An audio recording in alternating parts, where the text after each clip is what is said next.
সামান্য সময়ের কারণে, ঠিক কিনা?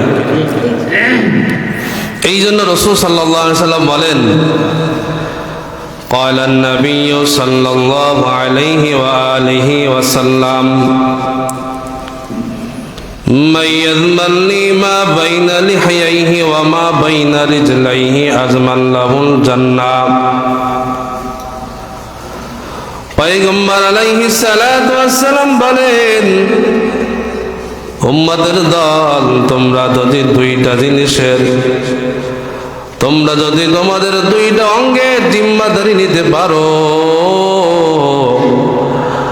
আমি পয়গম্বর কথা দিলাম, তাহলে তোমাদের জান্নাতের জিম্মাদারি আমি রাসূল নেব।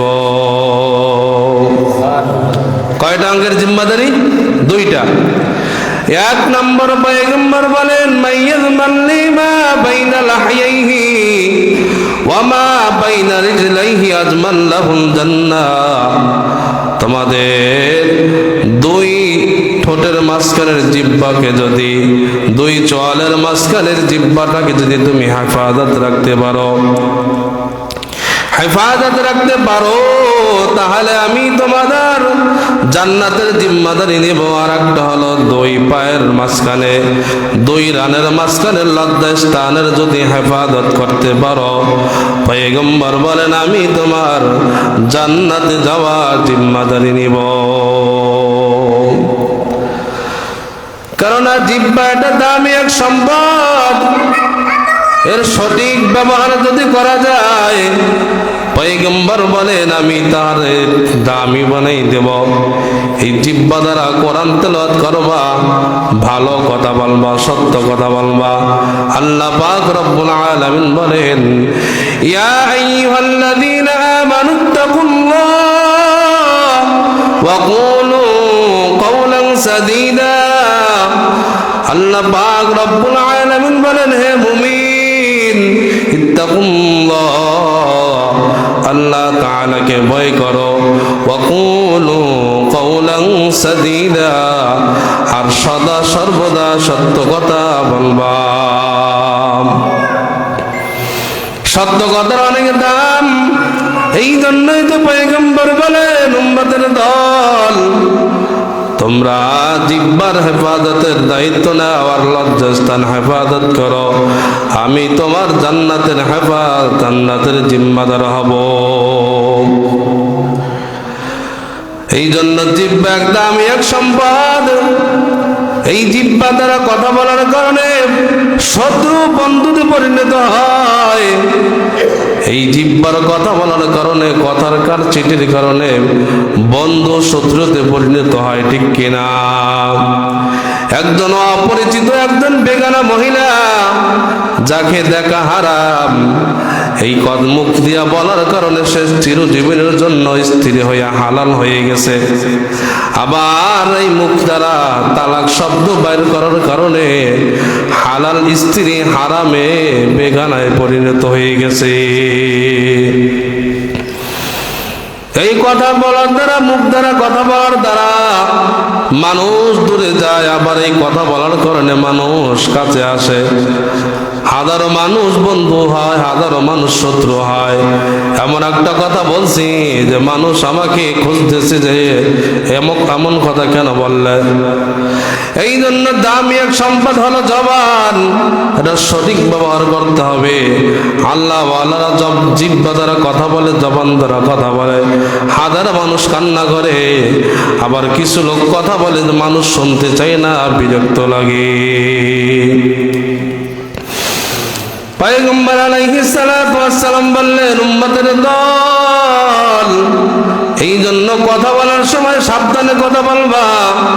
যেই কথাটা বলবা, তোমার কথাটা রেকর্ড হবে, তোমার কথাটা আল্লাহ পাক রব্বুল আলামিন লিপিবদ্ধ করে রাখবেন। কাল কিয়ামতের কঠিন ময়দানে তোমার সাক্ষ্য হবে। আমরা অনেক কথা বলি, সামান্য সামান্য কথায় আমরা একটু বিষ হয়ে গেলে রাগ হয়ে যাই, গালাগালি শুরু করে দেই। না না, আমি আপনি যা কিছু বলি না কেন, এটা রেকর্ড হয়ে আছে। কাল কিয়ামতের কঠিন ময়দানে এটা আল্লাহ তাআলা সামনে পেশ করা হবে। সেদিন কোথায় যাব? হাদিসে পাকের ভিতরে নবীজি বলেন, সাহাবা একরামদেরকে বললেন, ও সাহাবা একরামের দল, তোমরা কি বলতে পারো গরিব কে? তখন সাহাবা একরাম বললেন, ওগো পয়গম্বর, সমাজের ভিতরে তার টাকা পয়সা নাই, তাকেই তো আমরা গরিব মনে করি। তখন পয়গম্বর বললেন, না না না, গরিব ওই ব্যক্তি যে কিয়ামতের ময়দানে বিশাল নেকির পাহাড় নিয়ে উঠবেন।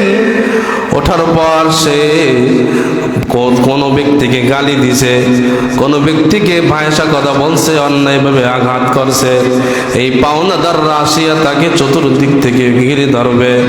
এবার আস্তে আস্তে করিয়া তারা এই নেকি দিতে থাকবে, দিতে দিতে দিতে দিতে এক পর্যায়ে তার আর নেকি থাকবে না। এবার ওই পাওনাদারের গোনা তার কাঁধে উঠাই দেওয়া হবে।